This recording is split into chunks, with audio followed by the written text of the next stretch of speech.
1938 dilangsungkan Kongres Bahasa Indonesia yang pertama di Solo. Putusannya adalah bahwa pembinaan dan pengembangan bahasa Indonesia telah dilakukan secara sadar oleh cendekiawan dan budayawan kita saat ini.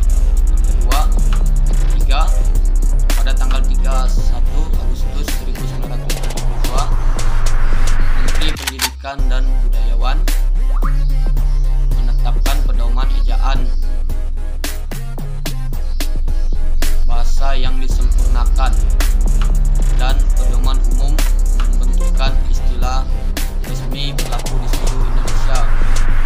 Dan peristiwa yang terakhir pada tahun 1993 secara resmi berdiri sebuah angkatan sastrawan media yang menanamkan dirinya Punjangga baru yang dipimpin oleh Sultan Takdir Alisjakrana dan kawan-kawan.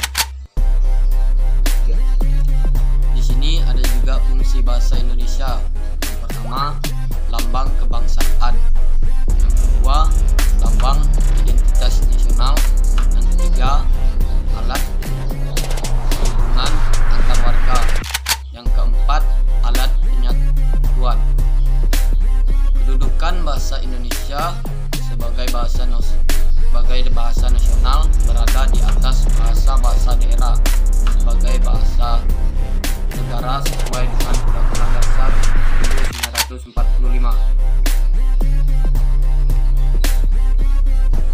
Terus ada dampak bahasa gaul sebagai akibat dari perpindahan penutur atau para penutur